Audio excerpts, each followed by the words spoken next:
Hi folks, Harry Frank from Red Giant here, and in this tutorial we'll get you started with Trapcode Form 2. Trapcode Form 2 is a 3D particle system. However, it's unlike many of the particle systems you have perhaps seen in the past, or in general what you would think of a particle system being. Generally, when you think about particles, you might think of something like this. You have a point at which particles are emitted, they have a direction, a velocity, and they do something over the course of their lifespan, like move up, get pulled down by gravity, and then sort of fade away. So these particles have a finite lifespan, they have speed, they have an emitter point, and all that kind of stuff. Trapcode Form is a bit different. We have 3D particles, everything exists in 3D space, and we have a lot of the same controls that we would have in a standard particle system, like Particular R2. But what it's lacking are certain things. It's lacking an emitter. Particles do not have a lifespan. There is no velocity.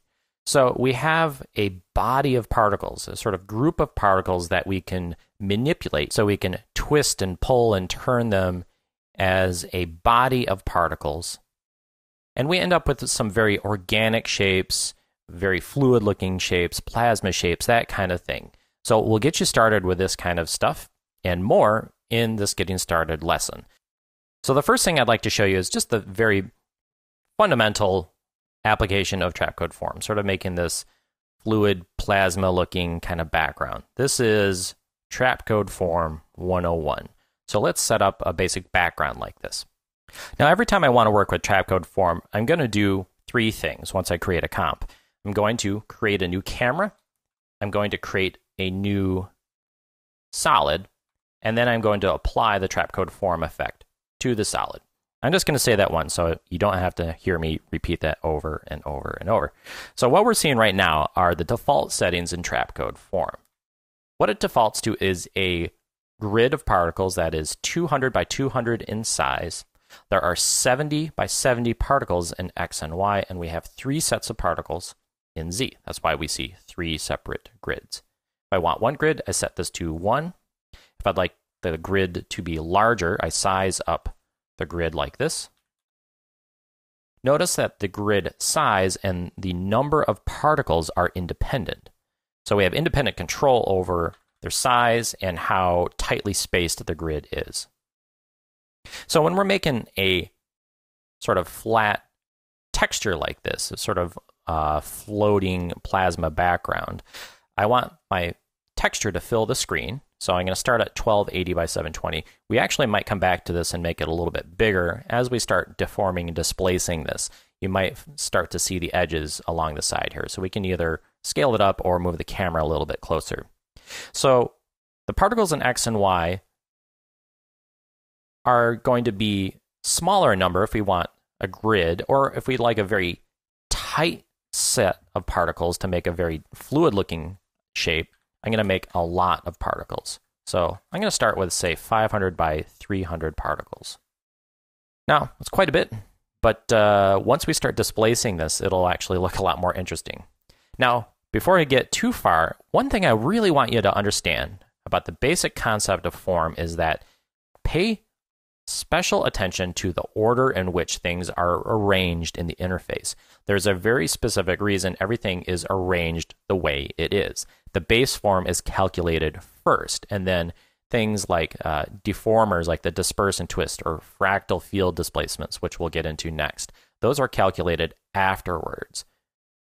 So you'll find things like rotation in the base form, and then you'll find other controls like rotation and world transform.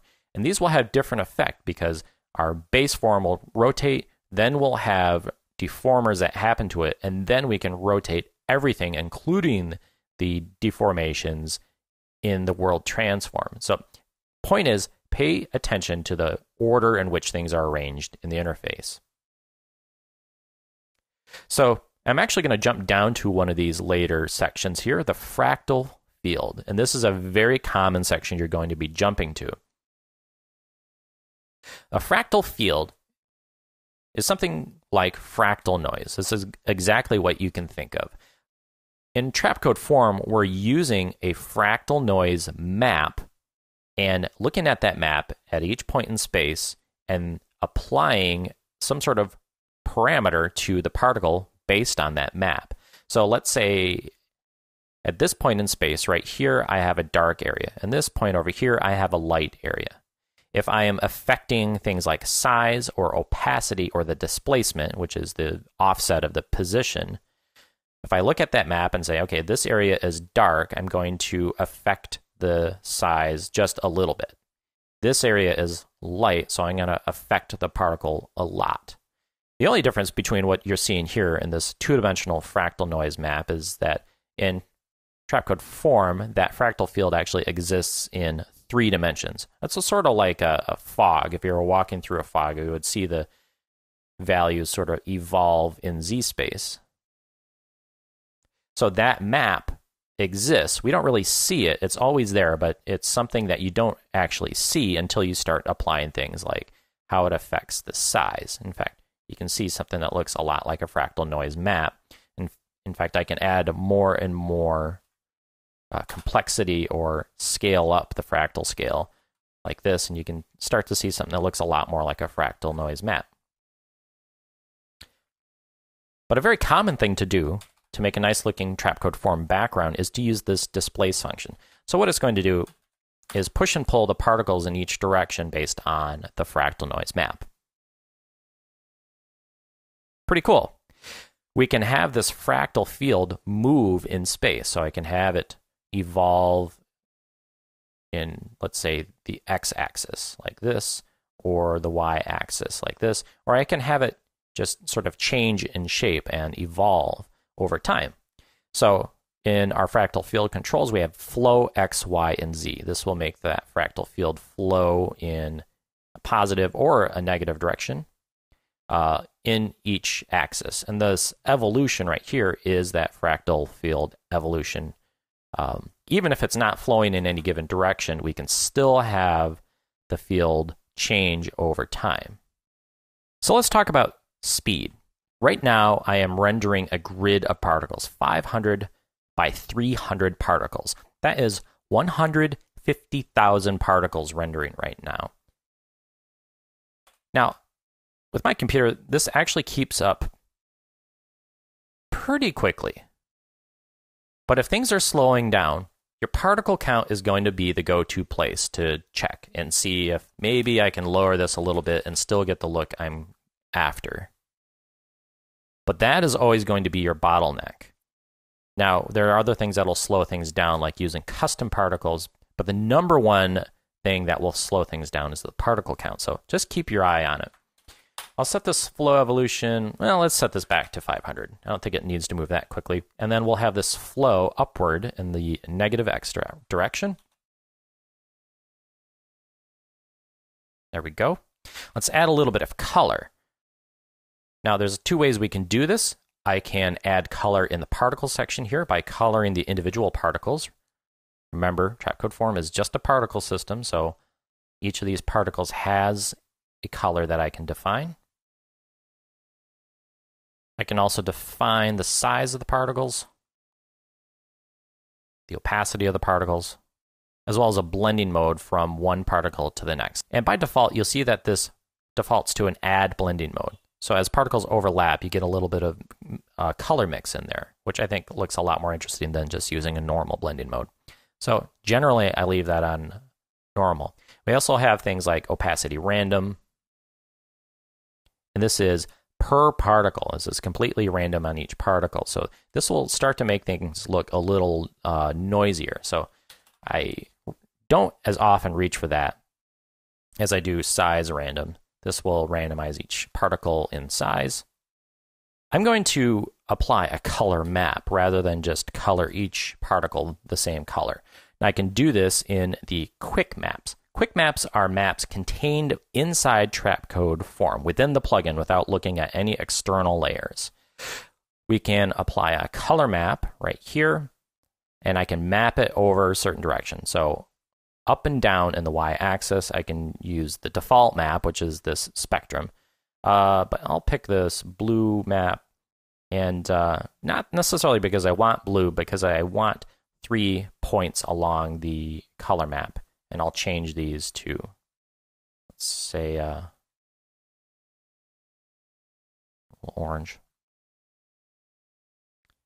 And maybe I'll make this top one yellow. So this is the basic fractal noise shape. Now, the fractal field does get pretty deep in terms of how much control you actually have over this fractal field map. And in a getting started video, it's a bit complex to tackle. But in short, you'll see things like complexity, which is as we raise the complexity, you'll see the map start to take on more detail.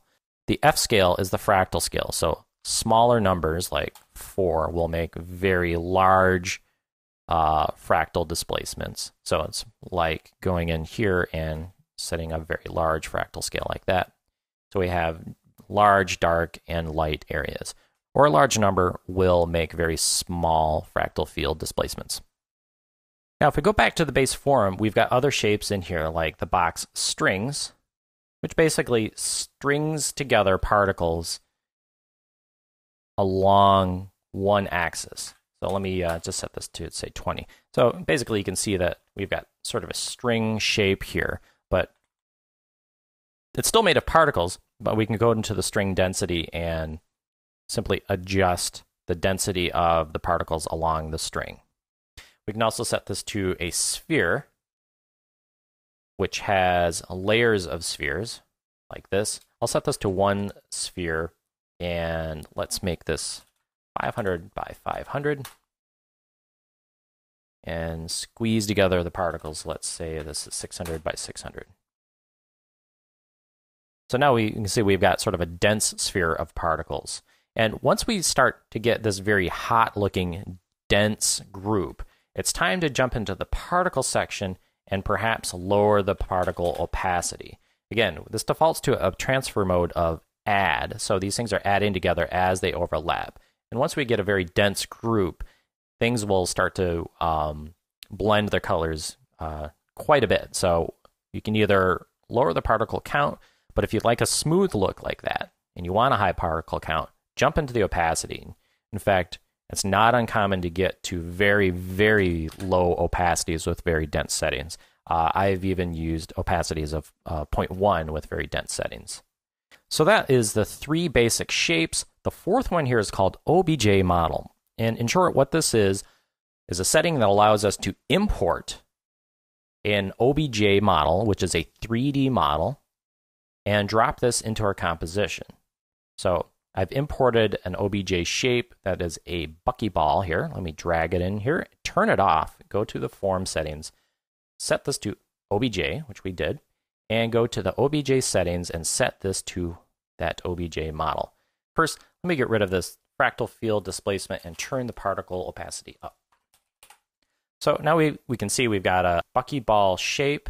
Now it's actually kind of squeezed together because my size in Z is 200 because I hadn't adjusted that before. So now we've got a 500 by 500 by 500 sized buckyball. Now let's get into some of the other controls that we've got in here. Now, I mentioned that there's a disperse function right here. This randomizes the position of each particle. Now, that doesn't look very exciting, but there's some cool things we can do with this. In the quick map section, which is before disperse and twist, we can control the amount of disperse. So if I go to map number 1 here in quick maps, I can set this to disperse strength. And I'm going to pick one axis here. Let's use the x-axis. And if I twirl this open, we can see we've got a map here that I can use to control that strength. So now let me tap UU and reset my camera here, because otherwise this is going to be very confusing to explain. So I've got this map here that's mapping value up and down, and it's mapping the axis in this direction right here. So right now I'm using x-axis and I've got a value. So I've got a maximum amount of disperse over on one side, and I've got a minimum amount of disperse on the other side. So remember, this is upstream from disperse and twist. So I've added some disperse down here, but the quick map sort of throttle that disperse, or the disperse strength as it happens. So the cool thing is I've got an offset control here, so I can animate this and move this map up and down and change this disperse strength over time. I can change this to whatever kind of map I would like, but I think this works really well with this gradient map right here. So I can sort of have things form from particles like this. So let me animate this offset over time down to 0. And we'll see over the x-axis, this disperse will sort of lessen over the x-axis over time, which is pretty cool. I can also do this with, let's say, particle size. I'll set this to x, and size refers to particle size. And I'll map this like this, but I'll flip it in the other direction and turn this up to 200. So I've offset this map all the way up. So basically at this point, what essentially is happening is this. I have no effect on the particle size whatsoever. So let me flip it back like that. So if I set this to 0, I'm basically flattening out the map like this. So let me draw that back in. So I'm going to animate this from 0 to 200. So that the map will start affecting the entire x-axis, and then as I offset this map upward by raising the value from 0 up to 200, it will gradually increase the particle size over the x-axis. I can also do this with fractal field displacement. So I can say fractal field strength over x, set that same map, go into fractal field, turn up the displace, and do the same thing. So let's just quickly add 2 keyframes here, starting at 200 down to 0.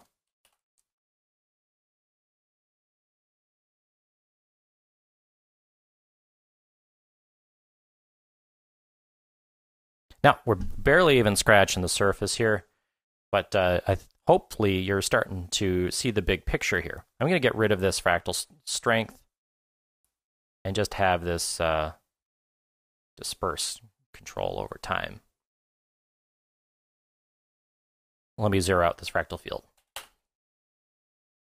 Now, something unique to Form is a built-in audio reactor. There's a whole audio react section here, and you're not really going to find this in too many other plugins like Trapcode Particular, but there is a standalone plugin called Sound Keys, which allows you to link audio to pretty much any plugin you can think of. But Trapcode Form has its own built-in audio react function.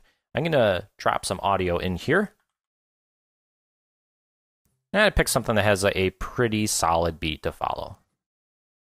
So let's go into Trapcode Form here, go to Audio React, define our audio layer, and go into reactor number 1.